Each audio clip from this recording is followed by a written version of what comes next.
Hello दोस्तों, मैं पूनम शाह उम्मीद क्लासेस के यूट्यूब चैनल पे आप सभी का स्वागत करती हूँ। कैसे हैं आप सभी? मुझे उम्मीद है कि आप लोग सभी अच्छे होंगे। हमारी जो मॉक टेस्ट की सीरीज़ चल रही है वो आप लोगों की प्रैक्टिस के लिए है।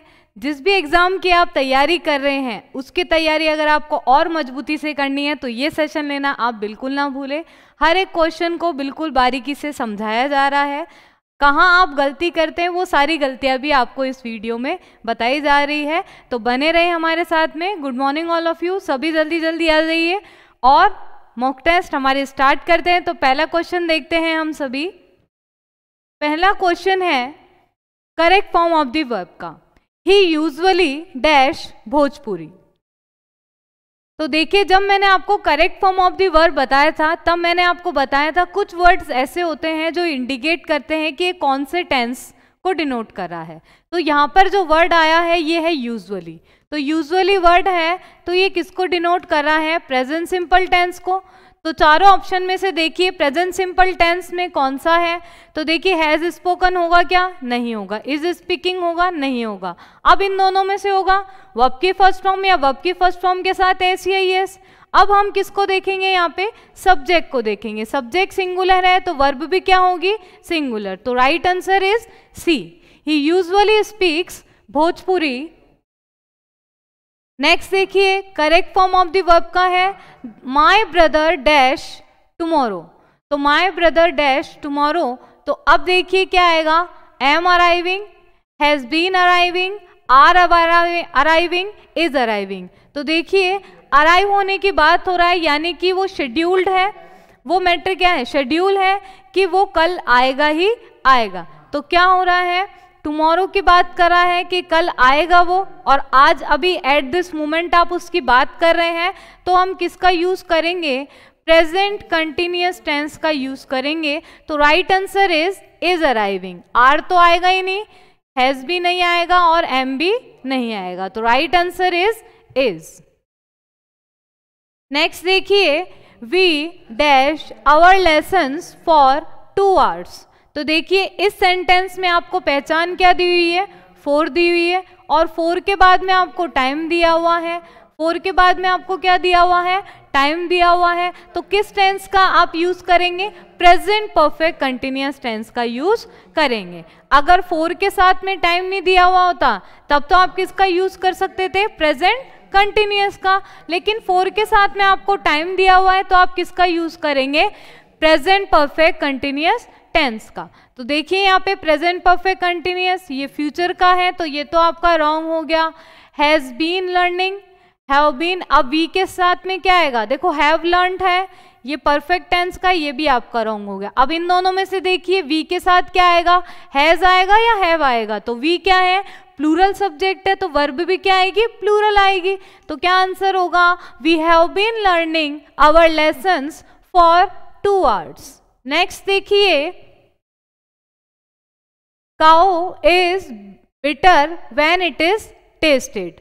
तो अब देखिए यहाँ पर ये जो व्हेन इट इज टेस्टेड है तो ये किससे बनता है? जब आपका इज आ गया तो ये किस में बनेगा? पैसिव वॉइस में है। ये पैसिव वॉइस में आपको दिया हुआ है, तो एक्टिव वॉइस में आपको इसे कन्वर्ट करना है।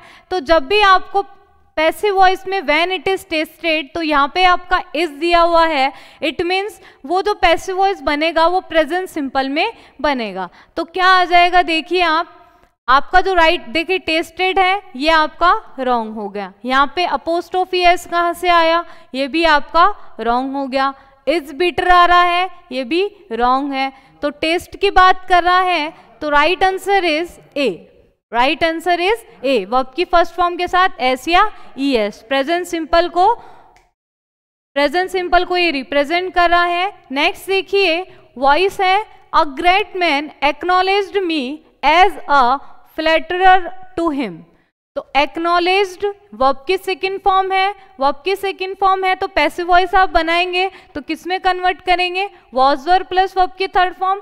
तो हमें सबसे पहले ऑब्जेक्ट लेना है। ऑब्जेक्ट क्या है आपके पास में? मी। ऑब्जेक्ट क्या है? मी। तो देखिए आई से बना हुआ है, वॉज वर्ब आएगा तो आई के साथ में क्या आएगा? वॉज वर्ब आएगा। तो देखिए इसमें एम आ रहा है तो ये ऑप्शन तो आपका रॉन्ग हो गया। उसके बाद में अब देखिए आपका राइट आंसर आपको देखना है, आई was acknowledged, I was acknowledged. अब क्या आएगा यहाँ पे, ये मी के साथ है, as a flattered, as a flattered to him, as a flattered to him. तो हिम की जगह पे आप किसका यूज करोगे, अ ग्रेट मैन। तो right answer is I was acknowledged as a flatter to a great man. By a great man नहीं आएगा, प्रीपोजिशन आपकी क्या लगेगी, टू लगेगी। यहाँ पे बाय ना लग के क्या लगेगी, टू लगेगी। क्लियर है, यहाँ पे देखो हैव दे रखा है, ये टू बी दे रखा है, तो right answer is D. Next देखिए, let us help him, voice आपको बताना है। तो अब देखिए ऑब्जेक्ट क्या है आपका, ही। लेट अस से स्टार्ट हो रहा है तो लेट से ही बनाना है सभी आपके चारों ऑप्शन में। तो लेट ही बी हेल्प्ड, तो right answer is C. Let से जब स्टार्ट होगा तो क्या आएगा, सबसे पहले आप ऑब्जेक्ट लिखेंगे, फिर बी का यूज करेंगे, देन आप आपकी थर्ड फॉर्म का यूज करेंगे। तो यहाँ पे हेल्प आ रहा है, यहाँ पे देखिए हेल्प्ड बाय अस, तो ये भी आपका रॉन्ग हो गया। ठीक है, इज हेल्प, तो ये भी आपका रॉन्ग हो गया। तो right answer is C. Next देखिए, all right, yes I was wrong and you were right, he said. उसने कहा कि ठीक है भाई, मैं गलत हूं तुम सही हो। तो अब देखिए यहां पर जो आपका सेंटेंस है वो कौन सा आएगा, अब देखिए इसमें वॉज है, वॉज आपको दिया हुआ है, तो इसका अगर आप नरेशन में बनाएंगे तो किस में बदलेगा, हैड बीन में बदलेगा। किसमें बदलेगा, हैड बीन में बदलेगा, क्योंकि ये एज ए बी फॉर्म है। तो बी फॉर्म है तो वॉज का तो क्या बन जाएगा, हैड बन जाएगा, और बी का क्या हो जाएगा, बीन हो जाएगा। तो देखिए यहाँ पे आई के बाद में देखिए यहाँ पे वॉज आ रहा है, यहाँ पे भी वॉज आ रहा है, यहाँ पे अब देखिए ही के साथ में क्या आएगा, यहाँ पे हैज आ रहा है। देखो ऑल राइट यस बोलते ही वो एडमिटेड है, तो एडमिटेड देखिए सब में आ रहा है, दैट आ गया। हैज आएगा क्या, नहीं आएगा, किस में चेंज होगा, हेड में। तो right answer is C, he admitted that he had been wrong and I had been right. Clear. Next देखिए, Nirmal said to us my father gave me a purse yesterday. तो नरेशन आपको पूछा है, past tense में दिया हुआ है, तो अब देखिए ये अफर्मेटिव सेंटेंस है इसलिए वो टोल्ड में चेंज हो जाएगा। तो देखिए सभी में टोल्ड है, उसके बाद में कंजंक्शन क्या लगेगा, दैट लगेगा, सब में कंजंक्शन दैट लगा हुआ है। माय क्या है, फर्स्ट पर्सन, किसके अकॉर्डिंग चेंज होता है, रिपोर्टिंग वर्ब के सब्जेक्ट के अकॉर्डिंग। सब्जेक्ट क्या है, निर्मल, तो क्या आ जाएगा, हिज फादर। तो देखिए यहाँ पे माय फादर लगा दिया एज इट इज, तो ये ऑप्शन भी आपका रॉन्ग हो गया। अब यहाँ पे आपको टेंस देखना है, वर्ब की सेकंड फॉर्म। तो जैसा कि हमने अभी पहले भी किया था कि वर्ब की सेकंड फॉर्म दी हुई है तो पैसिव वॉइस बनाते समय वाज वर प्लस वर्ब की थर्ड फॉर्म का आप यूज करेंगे। तो देखिए अब इसमें वाज वर प्लस वर्ब की थर्ड फॉर्म कहाँ पर है, वर्ब की सेकंड फॉर्म आपको दे रखी है, तो इनडायरेक्ट स्पीच आप बनाएंगे तो किसका यूज करेंगे, हेड प्लस वर्ब की थर्ड फॉर्म का। तो देखिए यहाँ पे हेड प्लस वर्ब की थर्ड फॉर्म कहाँ पर दी हुई है, तो देखिए यहाँ पे हैज है, तो ये तो आपका रॉन्ग हो गया। उसके बाद में हेड यहाँ पर भी है, हेड यहाँ पर भी है। यस्टरडे को यहाँ पे प्रीवियस डे में चेंज कर रखा है, यहाँ पे चेंज ही नहीं कर रखा, तो इस हिसाब से सी ऑप्शन भी आपका रॉन्ग हो गया। तो right answer is a, right answer is a. Next है आर्टिकल से रिलेटेड है, Allahabad, Allahabad is dash holy city, एक पवित्र सिटी है। तो देखिए सिंगुलर काउंटेबल नाउन आपको दिया हुआ है, एडजेक्टिव है, तो सिंगुलर के लिए आप किसका यूज करेंगे, ए या एन का। तो होली है से स्टार्ट हो रहा है यानी कॉन्सोनेंट साउंड है, कॉन्सोनेंट साउंड है तो आप किसका यूज करेंगे, यहाँ पे ए का यूज करेंगे। तो Allahabad is a holy city. Next देखिए, she was killed in dash accident, accident तो वॉवल साउंड आपको दिया हुआ है, तो वॉवल साउंड आपको दिया हुआ है तो पर्टिकुलर एक्सीडेंट में ही उसकी क्या गई, जान गई। तो पर्टिकुलर के सेंस में क्या लगाओगे आप, द लगाओगे, तो इन द एक्सीडेंट। नेक्स्ट देखिए, वी ड्रिंक डैश वाटर। तो वी ड्रिंक डैश वाटर, तो अनकाउंटेबल नाउन है, अनकाउंटेबल नाउन है तो ए और एन का यूज तो हम वैसे ही नहीं करते। इसके अलावा पर्टिकुलर सेंस दिया हुआ नहीं है तो दा का भी यूज हम नहीं करेंगे, तो कोई भी आर्टिकल का हम यूज नहीं करते। नेक्स्ट है I hope to be dash engineer. तो अब देखिए जनरल सेंस में बात कर रहा है कि मैं आशा करता हूं कि तुम एक इंजीनियर हो तो क्या होगा यहाँ पे इंजीनियर, ई से स्टार्ट हो रहा है यानी कि वॉवल साउंड, वॉवल साउंड है तो ए या एन में से क्या आएगा, एन आएगा, टू बी एन इंजीनियर। तो B option is the correct option. Next देखिए he stood dash the court charged with the murder of his wife. तो अब देखिए यहां पर आपको प्रीपोजिशन यूज करनी है तो क्या होगा, ही स्टूड, अब वो खड़ा है कोर्ट के समक्ष में, तो किसी भी पर्सन के सामने हम खड़े होते हैं तो हम किसका यूज करते हैं, बिफोर का यूज करते हैं। किसका यूज करते हैं, बिफोर का यूज करते हैं। He stood before the court charged with the murder of his wife. Next देखिए since she is ill she is confined dash bed. तो अब यहाँ पे क्या होगा, यहाँ पर आपकी जो प्रीपोजिशन होगी गो टू बेड करो या कन्फाइंड टू बेड करो, आएगा क्या आपका, टू आपकी प्रीपोजिशन आएगी, तो right answer is a. Next देखिए एमिकेबल। एमिकेबल का मतलब होता है जो मैत्रीपूर्ण होता है, वेरी वेरी इंपॉर्टेंट है। ऐसे ही सिनोनिम्स आपको कंफ्यूज करने के लिए भी आते हैं, ठीक है। तो इसका लिखिए आप, इसके हम सिनोनिम्स लिख रहे हैं, ठीक है। फ्रेंडली, कॉर्डियली, ग्रेशियस, ठीक है, शांत भी होता है, ठीक है। तो ये सभी किसके लिए है, एमिकेबल के लिए। तो आपको समझ में आ ही गया होगा कि आंसर कौन सा होगा, फ्रेंडली होगा। हैप्पी, जो खुश होते हैं, हैप्पी, तो इसका क्या क्या हो सकता है, सिनोनिम ही लिखवा रही हूं। देखो सिनोनिम वाले में मैं सबके आपको सिनोनिम से लिखवा रही हूं। इसके सिनोनिम है डिलाइटेड, ग्लैड, प्लीज्ड। नेक्स्ट है परफेक्ट, ये तो होता है खुश। परफेक्ट क्या होता है, परफेक्ट होता है जो बिल्कुल ही क्या हो, परफेक्ट हो, सही हो। तो देखिए इसका लिखिए आप सिनोनिम, आइडियल, फॉल्टलेस,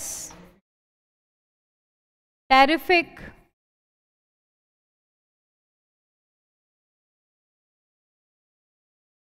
जॉयस का तो आ ही जाएगा आपका हैप्पी वाले में, ठीक है। तो right answer is a. Amicable का मतलब क्या होता है, फ्रेंडली।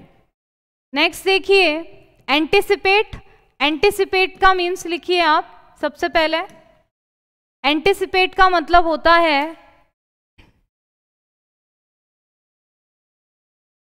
आशा रखना। तो अब देखिए इसका सिनोनिम्स लिखिए इसी के,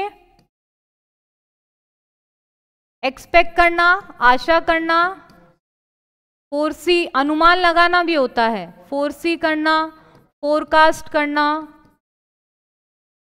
ठीक है। डाउट का मतलब क्या होता है, संशय या संदेह, ठीक है। तो इसके अलावा और क्या क्या होते हैं इसके सिनोनिम, सस्पिशियन, अनसर्टेनिटी, ठीक है। प्री सपोजेस का मतलब क्या होता है, प्री सपोजेस का मतलब होता है पहले से ही अनुमान लगाना या पहले से ही आस रखना, तो बी आंसर इसका राइट होगा। कंटेम्पलेट का मतलब क्या होता है, कंटेम्पलेट का मतलब होता है परखना, है ना, जांच करना या परखना।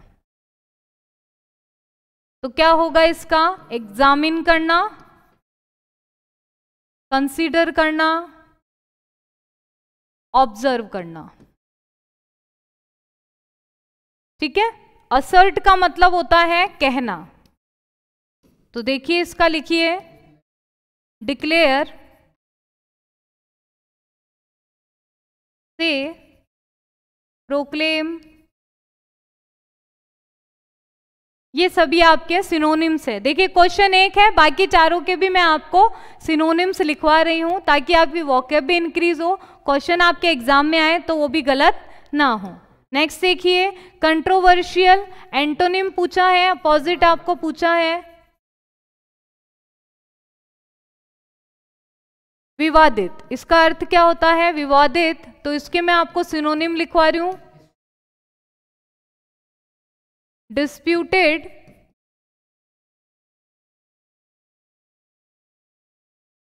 वेक्स्ड, आर्ग्यूएबल, ठीक है। अनसर्टेन का मतलब होता है अनिश्चित, अनसर्टेन का मतलब होता है अनिश्चित, तो इसका जो एंटोनिम है वो क्या हो जाएगा सर्टेन, जिसका मतलब है निश्चित। अनडिस्प्यूटेड का मतलब क्या हुआ अविवादित, तो एंटोनिम आपको पूछा है तो विवादित का क्या हो जाएगा अविवादित, तो बी आंसर आपका राइट आंसर है। नेक्स्ट देखिए डूबियस का मतलब होता है, डूबियस का मतलब भी क्या होता है जो आपका विवाद में रहता है, जो आपका विवाद में रहता है, तो ये भी क्या है सिनोनिम है। डूबियस का मतलब होता है संदिग्ध या विवादास्पद, ठीक है, तो इनके जो राइट आंसर है वो है आपका बी। नेक्स्ट देखिए एंटोनिम नॉरिश का मतलब होता है, नॉरिश का मतलब लिखिए सबसे पहले पोषण करना, नॉरिशिंग करना, आपने सुना भी होगा, तो देखिए इसके आप सिनोनिम्स लिखिए पहले फीड, प्रमोट, चेरिश, सस्टेन, तो ये सभी इसके सिनोनिम्स हैं, ठीक है। अब स्टार्व का मतलब होता है, स्टार्व का मतलब होता है भूखे मरना, ठीक है।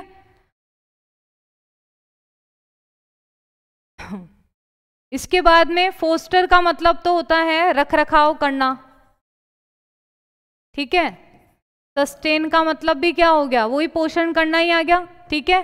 तो अब देखिए स्ट्रेंथन का मतलब क्या होता है, स्ट्रेंथन का मतलब होता है शक्तिशाली, तो इसका जो एंटोनिम है वो लिख लीजिए आप क्या होगा वीकन यानी कमजोर, वीकन यानी कमजोर, तो right answer is, right answer क्या आ जाएगा, तो फोस्टर और सस्टेन तो इसके सिनोनिम हो गए, तो राइट आंसर इज स्टार, भूखे मरना। नेक्स्ट देखिए consisting of parts all of the same kind, जो भी सेम काइंड के पार्ट्स होते हैं जिनसे मिला हुआ होता है उन्हें हम क्या कहते हैं हेट्रोजीनियस, होमोजीनियस, ऑर्थोडॉक्स या एलिमेंटल, तो क्या कहेंगे, यानी कि हेट्रोजीनियस का मतलब होता है विजातीय, डिफरेंट काइंड्स, है ना, different kinds of people, different kinds of things, तो उन्हें बोलते हैं हेट्रोजीनियस। होमोजीनियस सजातीय, तो right answer is B. Orthodox मतलब रूढ़िवादी, रूढ़िवादी, और एलिमेंटल का मतलब होता है मौलिक, फंडामेंटल, तो right answer is B. Next है a person who is self centred, जो हमेशा खुद के बारे में सोचता हो उसे क्या बोलेंगे, मासोचिस्ट, नार्कोसिस्ट, नारोसिस्ट, एसेंट्रिक या इगोइस्टिक, तो राइट आंसर इज इगोइस्टिक, जो स्वार्थी होता है। इसेंट्रिक का मतलब क्या होता है, इसेंट्रिक होता है सन की, ठीक है, और नार्सिसिस्ट का मतलब होता है, नार्सिसिस्ट का मतलब होता है, देखिए इसका तो बोलता है, इसका तो मतलब होता है आपका सन की, और नार्सिसिस्ट का मतलब होता है आपका जो खुद में ही विलीन रहता हो, आत्ममुग्ध, जो खुद के में मग्न रहता हो, वो होता है नार्सिसिस्ट। और मैसोचिस्ट का मतलब होता है, मैसोचिस्ट का मतलब होता है वो पर्सन, वो पर्सन जो दूसरों के बारे में सोचता है, वो क्या होता है, मैसोचिस्ट होता है। तो राइट आंसर इज डी। तो दोस्तों ये तो थी हमारी मॉक टेस्ट की सीरीज, इसकी आप प्रैक्टिस आप जारी रखिए। मैं आपको हिंदी में भी इंग्लिश में भी दोनों में ही मैं आपको लैंग्वेज में बता रही हूँ, ताकि आपके कॉन्सेप्ट अच्छे से क्लियर हो, क्योंकि बेस लैंग्वेज के बिना आप इस मॉक टेस्ट को क्लियर नहीं कर पाएंगे। तो आपको ये सारी बातें ध्यान में रखते हुए मॉक टेस्ट को अच्छे से आपको समझना है, पढ़ना है। नहीं आए तो आप कमेंट करके भी आप पूछ सकते हैं। तो दोस्तों मिलते हैं हम अगली क्लास में नए टॉपिक के साथ में। कंजंक्शन के भी आज टेस्ट सीरीज हुई थी, तो वो भी आपको कैसी लगी उस पर भी आप कमेंट करके बताएं। कोई डाउट हो तो आप हमें कमेंट करके बता सकते हैं। लाइक शेयर एंड सब्सक्राइब करें और उसके बाद बेल आइकन पे आप क्लिक करें, ताकि लेटेस्ट अपडेट्स भी आपको मिलते रहें। मॉर्निंग में क्लासेस होती है, तो चाय की चुस्की के साथ में क्लासेस भी हो जाए। तो thank you so much for today, मिलते हैं कल।